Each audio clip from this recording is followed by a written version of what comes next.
tardes. Bienvenidos. Gracias que vinieron ahora. Thank you for coming.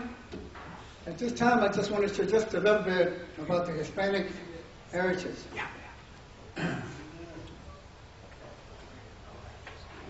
American Airlines Center.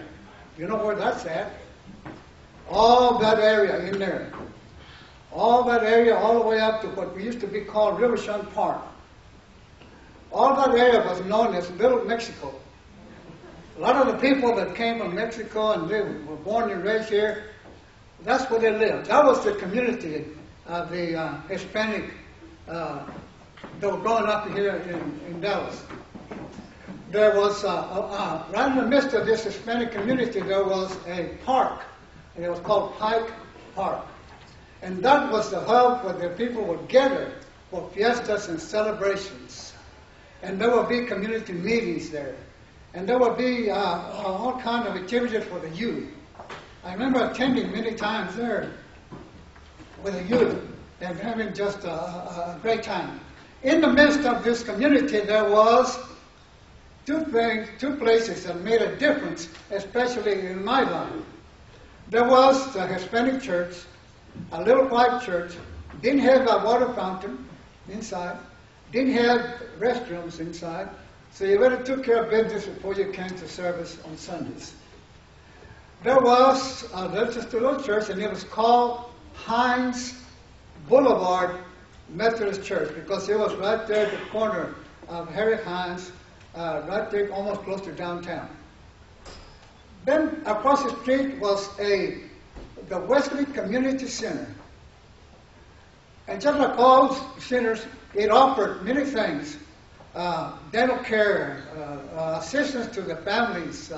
They even had people coming in from SMU, students to come and hold Bible classes, vacation Bible school, and so forth for all the kids in that neighborhood. In that little white church, we had a visit from the scouting executive who came and says, "Would you like to start a Boy Scout troop here?" Well, we didn't have very many Boy Scouts, but there was a lot of kids out in the neighborhood. And so they decided with the pastor, and everyone decided yes. And Rudy, you're going to be the scoutmaster. I said, well, we'll go and see what we can do. There was only 2 or 3 boys from the actual church that were part of the troop. All the other boys who came from the neighborhood. And we totaled maybe about 15 boys total. Now, why is this important? Because it was at this time that the Hispanic community was not very well receptive into politics and other areas of leadership. And one incident that changed all of that, because you see, in that Boy Scout troop, there were 2 brothers. Their name was David and Santos Rodriguez. 2 young boys that were out in the neighborhood. They came to the church and said, "We'd like to join the scout troop." Those young men were without a mother because their mother had been incarcerated and they lived with their grandfather. So they did not have a lot of supervision. But they came and they began to be active with the scouts, and actually they began to lead the younger boys. And they learned how to be patriotic, how to be respectful. They even called him Mister, and that was quite an achievement for them to call me that. One day, we got a call. Santos Rodriguez had been killed by a police officer. How did that happen? Apparently, at a service station, there was a Coke machine in the neighborhood, and someone went in there and broke it and took the coins out of the machine. The policeman said, "I know who were those boys." And right away, they went to the grandfather's house early in the morning, 1 or 2 in the morning, and picked him up and put him in the car. And they drove to some secluded place. boy was sitting in the back seat with one officer. Santos was sitting in the front, passenger side, with the other officer. Trying to get the boys to confess. And in order to make them confess, the officer in the back seat took his revolver out, spun the thing, and said, okay, trying to get Santos, who was sitting in the front, to confess. All of a sudden, there was a shot.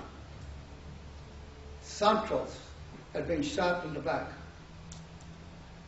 And right then and there, from that point on, the Hispanic began to rise and wanted action, wanted justice. And it made a change in the whole neighborhood. People began to notice that, yes, this was a Hispanic community, and they needed to be heard. They needed to be able to participate in all the politics and other activities. They needed to be noticed. And that began to change. Trini Garza, who was the first Hispanic to be served in the school board, was just the beginning. Not only did he was the first Hispanic to serve in the school board, but a school was named after him. Trini Garza still exists. He's getting up in age. He doesn't drive anymore, but we see him once in a while. And that was the beginning. After the killing of Santos Rodriguez, there was a big riot downtown. All the Hispanics, they just gathered down on Main Street, Elm Street down there. And the police, of course, were all out there trying to keep order. If I'm not mistaken, there was a burning of one of the automobiles downtown. All of that. Trying to call attention that the Hispanic community was here and the Hispanic community wanted to be inclusive in the business of the city of Dallas. Well, that was just the beginning. And as I sometimes drive by that area, the whole area has changed. Big buildings have rose up. Even the little white church had to be transformed. And now it is completely wiped away. It is empty. The congregation has to move to another church. Yes, yeah. The Hispanic community, known as Little Mexico.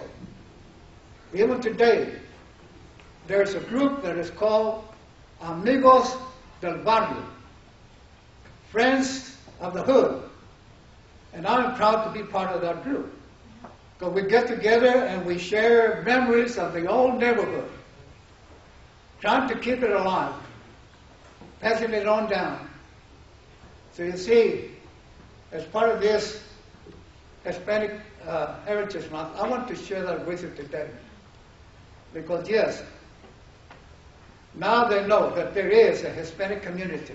And there are many organizations today active, promoting, so that the others may know that there is a Hispanic population here and they can make a contribution to the city of Dallas. Thank you for allowing me to share this with you. And I'm proud to say that I had a little part in that because, you see, those two boys, I remember them very well. And they became good, respectful boys. Did they steal that money from the machine? They said they never did. But they're not given a chance. They just went and picked them up and said, "You're it. You're the ones. That's it. Nothing about it." Santos Rodriguez is buried at the old cemetery down in South Dallas. You've been hearing something. I'm sure you've been hearing about that cemetery that had been closed down and so forth in the news. But that's where he's buried there. And they have placed a plaque at that park, because that park is still there. They put a plaque on the wall with Santos Rodriguez, remembering Santos Rodriguez, and that they lived in that neighborhood. Thank you.